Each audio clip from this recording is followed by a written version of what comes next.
Yarim orolda sodir bo'lishi kutilayotgan buyuk vulqon otilishi. Shimoliy va Janubiy Koreyaning katta qismida yashovchi 10 millionlab odamlar hayotiga tahdid solmoqda. Professor Akram esa bu vulqonni otilishidan avval tubidan yadroviy bomba bilan portlatib yuborilsa, vulqon otilmasligini taxmin qildi. Bu o'ta xavfli operatsiyaga kapitan Anvar va maxsus agent Jamshidni mas'ul qilishdi. Ular bu ishning uddasidan chiqa olishadimi?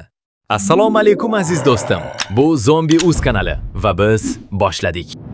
Sapyor Anvar nimadir esidan chiqqanini his qiladi, ammo aynan nimaligini eslay olmayapti. Anvar homilador xotini bilan Uzi ko'rigiga borish kerakligini unutgan edi. Endi esa u tirbandlikda turib, Shimoliy Koreyadan so'nggi yadroviy raketalar olib chiqib ketilayotgani haqidagi yangiliklarni tomosha qilmoqda. Shu payt zilzila boshlandi. Shimoliy Koreyadagi bino jonli efir paytida qulab tushdi. Tabiiy ofat Janubiy Koreyaga ham yetib keldi. Barcha uylar tebrana boshladi. Ko'chalar, binolar parchalari va siniq oynalar bilan to'ldi. Anvar qarama-qarshi yo'lakka chiqib, shifoxona tomon shoshildi. Yo'lning o'rtasi o'pirilib tushdi va ko'plab mashinalar u yerga quladi. Anvar tor ko'chaga qayrildi. U yer ham darhol qulayotgan binolar ostida qoldi. Xavfli burilishlar oxir-oqibat avariya bilan tugadi. Erkak baland bino ostida qolib ketmaslik uchun bor kuchi bilan qochishga majbur bo'ldi. Bunday oqibatlarga vulqon otilishi sabab bo'lgan edi. Butun Koreya yarim oroli zarar ko'rdi. Buning ustiga vulqonning qayta otilishi ehtimoli ham bor. Professor Akramning kabinetiga prezident kotibi Oydin kirdi. Ularga mutaxassis maslahati kerak. Biroq olim allaqachon Amerikaga evakuatsiya bo'lishga shaylanib turgan edi. Oydin Akramda vatanparvarlik ruhini uyg'otdi. Shu sababli u baribir qolishga majbur bo'ldi. Yakuniy vulqon otilishi yarim orolning 48%ni qoplab oladi. Akram magma kamerasi yaqinida sun'iy portlashni amalga oshirishni taklif qildi. Bu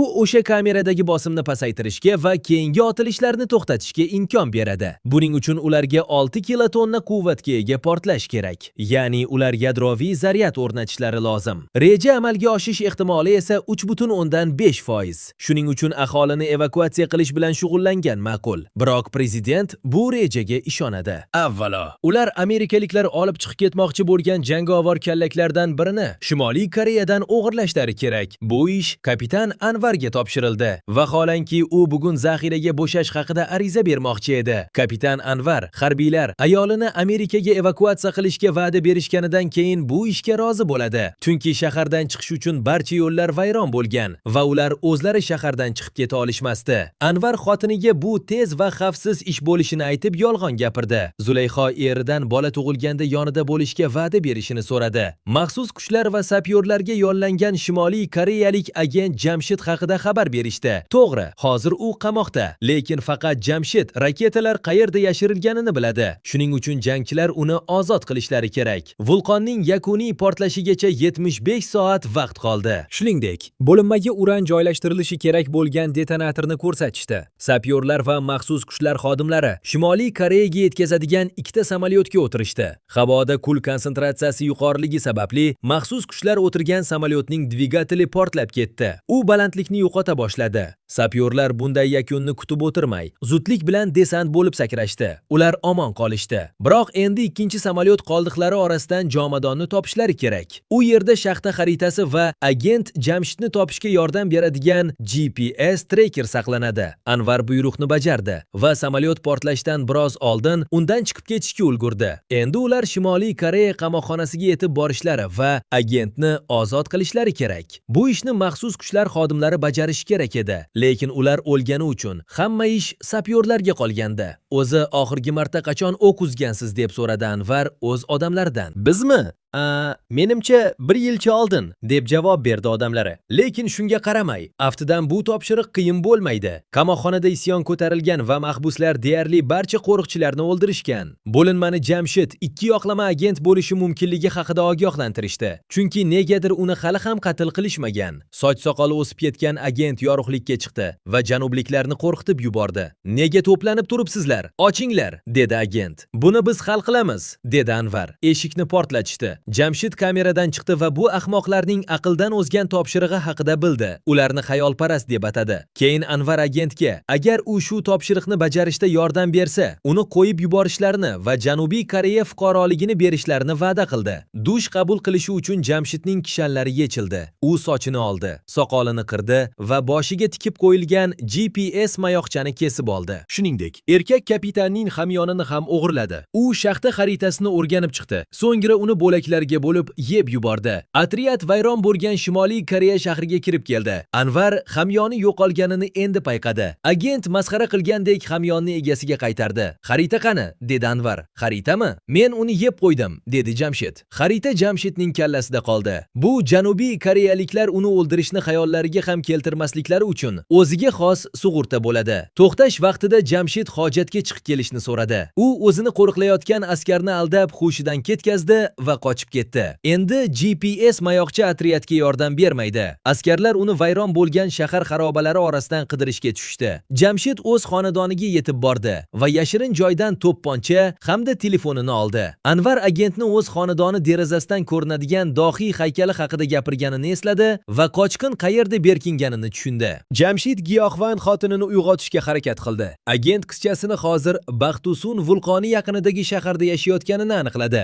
Jamshid xotiniga to'pponcha o'qtaldi. Ayol esa uni hukumatga o'zi sotganini tan oldi. Harbiylar o'q ovozini eshitib uyga bostirib kirishdi.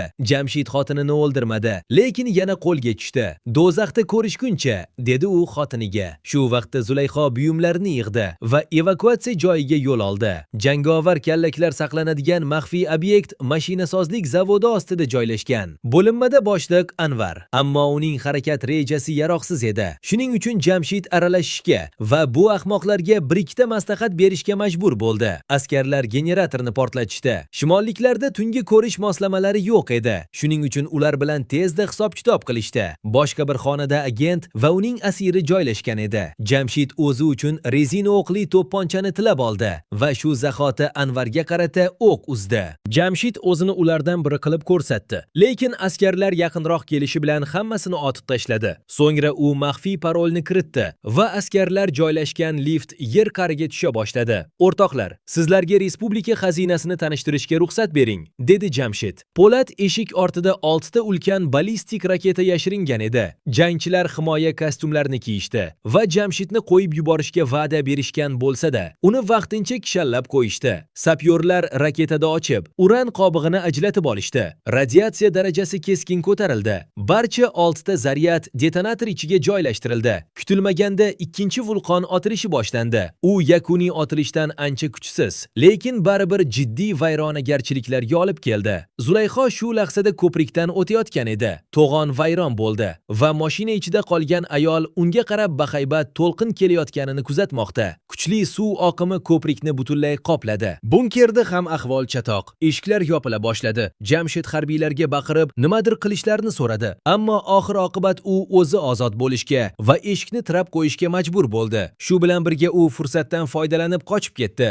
Jamshid kimdir bilan qizi va o'zini chegaradan o'tkazish haqida kelishib oldi, lekin buning uchun u barcha zaryadlar o'rnatilgan detonatorni o'sha odamga topshirish kerak. Shu sababli agent yana o'zining vaqtinchalik hamrohlari yoniga qaytishga majbur bo'ldi. Ularning barchasi oxirgi soniyalarda u yerni tark etishga ulgurishdi. Anvar rahbariyat bilan bog'lanib, yadroviy zaryadni qo'lga kiritganini ma'lum qildi. U ayni vaqtda homilador xotini daryo o'rtasida jon talvasasida ekanidan bexabar. Baquvvat Akram esa stol ostiga berkinib olgan. U hisob-kitobda adashgan edi. Agar ular portlashni boshqa shaxtada amalga oshirishsa, vulqon otilishini to'xtatish ehtimoli 53% ni tashkil etar ekan. Endi Jamshid o'zi xohlagan tomonga ketishi mumkin edi. Biroq unda qolish uchun sabab paydo bo'ldi. Anvar bilan bahsni qo'shni binolarga joylashib olgan shimolliklar bo'lib qo'yishdi. Ular sapyorlarni o'qqa tutmoqda. Deyarli barcha askarlar yaralandi. Jamshid ochayotganlar issiqlik detektorlariga ega ekanini, demak bular oddiy Shimoliy Koreyalik askarlar emas, balki qandaydir maxsus kuchlarligini tushundi.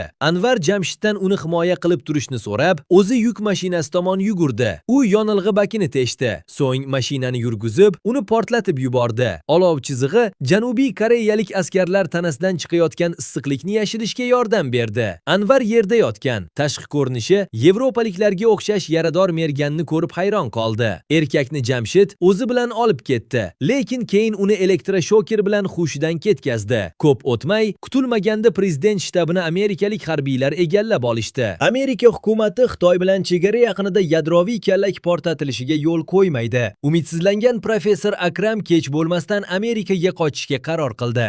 Demak, bizning bo'linmaga hujum qilib yaradorlarni asirga olganlar amerikaliklar ekan. Martlar maydonida faqat Anvar va Jamshid qoldi. Kapitan agentni fikridan qaytarishga urindi. Biroq uning uchun hammasi baribir edi. Janub menga qiziq emas, shimol bilan esa hammasi allaqachon tugagan, deydi Jamshid. Oydin bo'linma bilan bog'lanib yangi shaxta haqida xabar berishga umid qilmoqda. Biroq prezident amerikaliklarning bosimi ostida bu rejadan voz kechdi. Jamshid hojatga chiqqanida Anvar gilza topib oldi va u bilan o'zi kishanlangan quti tutqichining murvatini burab bo'shata boshladi. Jamshid qaytib kelganida kapitan unga o'zining GPS mayoqchasini ko'rsatdi va darhol uni yutib yubordi. Agent unga tashlandi. Ammo Anvar zirhli transportyor ruliga sakrab o'tirib, gaz pedalini oxirigacha bosdi. Jamshid yerga dumalab ketishiga bir baxya qoldi. Lekin amallab ushlanib qolgach, u janublikka hujum qildi. Anvar boshqaruvni yo'qotdi va ulkan mashina o'rmon ichidagi qiyalikdan pastga tushib ketdi. Yakunda ular jarlikdan qulab tushdi va daraxtga urilib halok bo'lishiga oz qoldi. Anvar shokerdan foydalandi, biroq elektr zaryadi ikkalasini ham o'chirib qo'ydi. Bu vaqtga kelib, Zulayho professor Akram bilan birga evakuatsiya avtobusiga o'tirdi va achchiq-achchiq yig'ladi. U eri Amerikaga ketadigan kemaga ulgurmasligidan xavotirda. Jamshid birinchi bo'lib o'ziga keldi va kapitanni yana kishallab qo'ydi. U asirni o'zi va detonatorni topib olingan aravachada shahar bo'ylab sudrashga majbur qildi.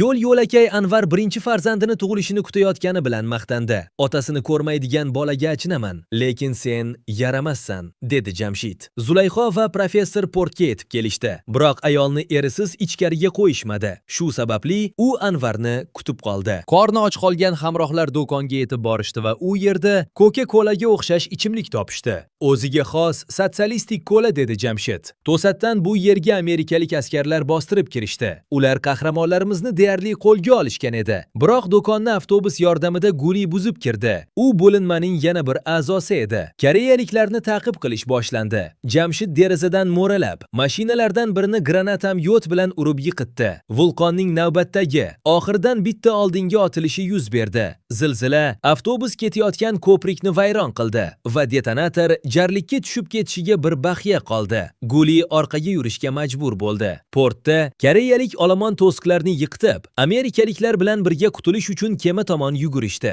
Akram Zulayxoni himoya qildi va nihoyat ayolga eri Shimoliy Koreyada ekanini aytdi. Barcha mashinalar ko'prik parchalari bilan birga jarlikka quladi. Detonatorni esa amallab avtobus ichiga uloqtirishga muvaffaq bo'lishdi. Jamshid esa shu zahoti to'pponchani Anvarga qaratdi. Amerikaliklar o'z qo'mondoniga yadroviy zaryad Xitoyga topshirilmoqchi ekani haqida hisobot berishdi. Ularga buni har qanday yo'l bilan to'xtatish buyurildi. Akram oydinga aloqaga chiqib, koordinatalarni sapyorlarga qanday qilib yetkazish mumkinligini aytdi. Buning uchun ayol amerikaliklarning shtabiga kirishi va aloqa kanalining parolini qo'lga kiritish kerak bo'ladi. Lekin harbiylar josusni tezda fosh qilishdi va oydin qochmoqchi bo'lganida uning mashinasini qurshab olishdi. Biroq shu zahoti koreyalik maxsus agentlar yetib kelib, uni o'z himoyasiga olishdi. Anvar esa Jamshidning fikrini o'zgartirishga harakat qilmoqda. Uning aytishicha, Jamshid baribir qizi bilan birga chegaradan o'tishga ulgurmaydi. Chunki vulqon hadama yuz beradi va ularning hammasi halok bo'ladi. Mashina ayro tushgan yo'l yoqasida to'xtadi va Jamshid tanlov qildi. Vaqtimiz qancha? Men hayotimni senga ishonaman, Anvar. Umid qilamanki, biz kechikmaymiz, dedi Jamshid.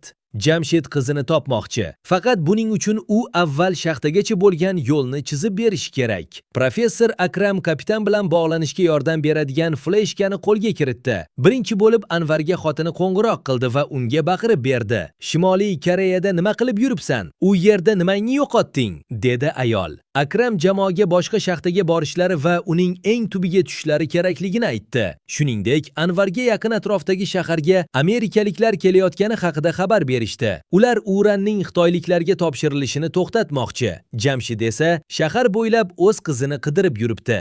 Bu tavakkal qidiruv, chunki u qizi hozir qanday ko'rinishda ekanini ham bilmas edi. Qizchasi ham uni tanimaydi. Oila birlashishiga uran uchun kelgan xitoylik gangsterlar xalaqit berishdi. Faqat ular negadir tovarni ko'rishmayapti.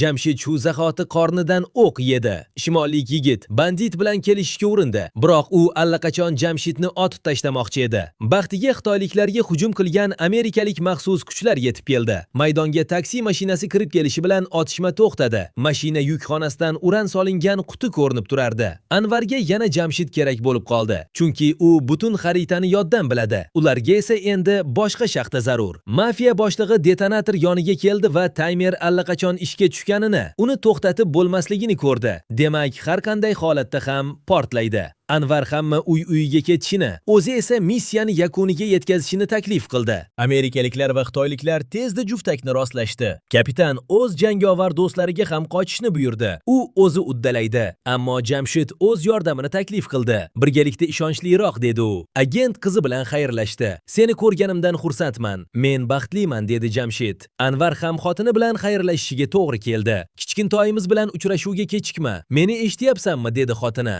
Kapitan Zulayxoning yig'isini eshitmaslik uchun go'shakni qo'yib qo'ydi. Hamrohlar Pektun vulqoniga yaqinlashmoqda. Tog'dan mashina ustiga ulkan toshlar dumalab tushmoqda. Tez orada ularga bahaybat uchqunlar ham uchib kela boshladi. Qahramonlar qandaydir mo'jiza bilan shaxtaga yetib borishdi va detonatorni aravaga ortishdi.